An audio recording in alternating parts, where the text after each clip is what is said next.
সন্ধ্যের নাস্তার জন্য ঝটপট কোনো কিছু বানাতে চাইলে চিড়ে দিয়ে এই রেসিপিটা বানিয়ে নিতে পারেন। বানানো একদম তাড়াতাড়ি হয়ে যায়। খেতে কিন্তু খুবই ভালো হয়। আপনারা দেখলেই সেটা বুঝতে পারছেন। বাচ্চা থেকে বড় সবাই কিন্তু খেতে পছন্দ করবে। তো রেসিপিটা বানানোর জন্য ফার্স্টে আমি এখানে 3টে ডিম নিয়ে নেব। এবার ডিমের মধ্যে দিয়ে দেব ওই 1 টেবিল চামচ, 1 থেকে 1.5 টেবিল চামচ মতো, মানে 1 টেবিল চামচ দিলেও হবে। 1 টেবিল চামচ গোলমরিচ গুঁড়ো আর টেস্ট অনুযায়ী লবণ, মানে ওই 1/2 টেবিল চামচ লবণ দিয়ে খুব ভালো মতো ফেটিয়ে এটাকে এক সাইডে রেখে দেব। গোলমরিচ আর লবণটাকে খুব সুন্দর মতো ফেটে নিয়েছি, ওটা এক সাইডে রেখে দিয়েছি। আর এখানে 1 কাপ মতো চিড়েকে আমি খুব ভালো মতো ধুয়ে নিয়ে পানিতে ওই 10 মিনিট ভিজিয়ে রেখেছিলাম। 10 মিনিট পানিতে ভিজিয়ে রাখলে কিন্তু চিড়েগুলো খুব নরম হয়ে যায়, আর হাতে এরকম চটকিয়ে নিলে খুব সহজেই কিন্তু গলে যায়। তো নরম হয়ে যাওয়ার ফলে আমি একটু চটকিয়ে নিয়েছি, খুব ভালো মতো কিন্তু গলে গিয়েছে। এবার চিড়ের মধ্যে দিয়ে দেবো একটা কোচানো পেঁয়াজ, পেঁয়াজ থেকে ডুমো ডুমো করে কুচিয়ে নিয়েছি, কাঁচা লঙ্কা আর ধনিয়া পাতা কুচি কিছুটা। দিয়ে দিলাম টেস্ট অনুযায়ী লবণ, 1/2 টেবিল চামচ ভাজা জিরের গুঁড়ো, আর দিয়ে দেবো 1/2 টেবিল চামচ চাট মশলা। চাট মশলাটা দিলে কিন্তু ফ্লেভারটা খুব সুন্দর আসে, খেতেও ভালো লাগে। 1/2 টেবিল চামচেরও কম দিয়েছিলাম গরম মশলার গুঁড়ো, আর একদম অল্প পরিমাণে দিয়ে দেবো হলুদ গুঁড়ো।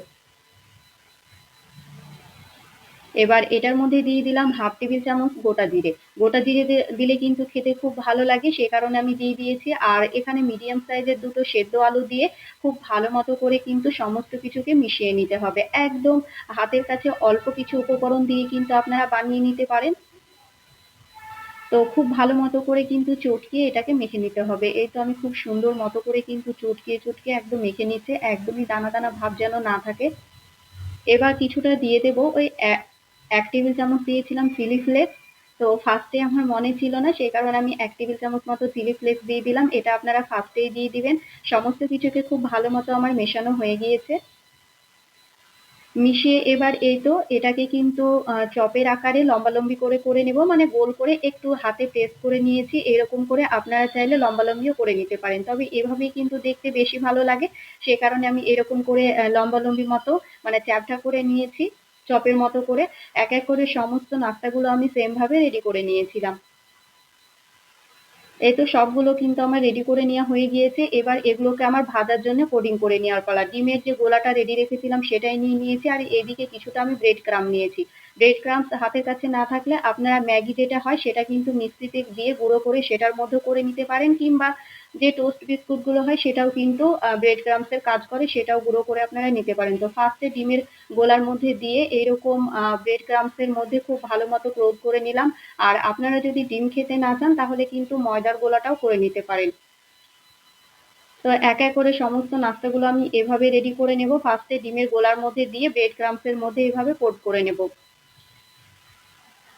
একটা কোট করে নিলেই হবে, মানে ডবল কোডিং করার প্রয়োজন নেই। এক এক করে সমস্তগুলো আমি সেম ভাবে রেডি করে নিয়েছিলাম। এভাবে কিন্তু আপনারা 1 থেকে 2 দিন ফ্রোজেনও রাখতে পারেন, সেটাও খেতে কিন্তু বেশ ভালো লাগে। এবার ভেজে নেওয়ার পালা। এটা কিন্তু ডুবো তেলেও ভেজে নেওয়া যায়, তো আমি ডুবো তেলে ভাজবো না, এরকম একটু কম তেলে ভেজে নেব। তেলটাকে ফার্স্টে খুব ভালো মতো গরম করে নিয়েছি, গরম করে নিয়ে গ্যাসের আঁচটা মিডিয়াম ফ্লেমে রেখে এভাবে কিন্তু ভেজে নিতে হবে। এক সাইড ভাজা হয়ে গেলে আর এক সাইড উল্টিয়ে দেব। গ্যাসের আঁচটা মিডিয়াম টু হাই ফ্লেমে রাখলেই হবে, কিন্তু দাঁড়িয়ে থেকে এগুলো ভেজে নেবেন, না হলে কিন্তু খুব তাড়াতাড়ি এক সাইড পুড়ে যেতে পারে, যেহেতু এটা ব্রেড ক্রাম্বস দিয়ে কোট করা হয়েছে। একদম অল্প সময়ের মধ্যে ভাজাও হয়ে যায়। তো উল্টিয়ে পাল্টিয়ে সুন্দর একটা কালার না আসা পর্যন্ত কিন্তু ভেজে নেব। সন্ধ্যের সময় হুটহাট করে কোনো কিছু চায়ের সঙ্গে খেতে চাইলে হাতের কাছে চিড়ে থাকলে কিন্তু আপনারা বানিয়ে নিতে পারবেন, কিংবা বাচ্চাদের স্কুলের টিফিনেও কিন্তু এভাবে আপনারা বানিয়ে দিতে পারেন। তো এই তো এক এক করে সবগুলোই কিন্তু আমি বানিয়ে নিয়েছি। দেখুন খুব সুন্দর কালার না আসা পর্যন্ত কিন্তু আমি বানিয়ে নিয়েছি। আমার ভেজে নেওয়া হয়ে গিয়েছে, এবার আমি তুলে নেব। এরকম কালার করে কিন্তু এক এক করে সবগুলোই তুলে নিতে হবে।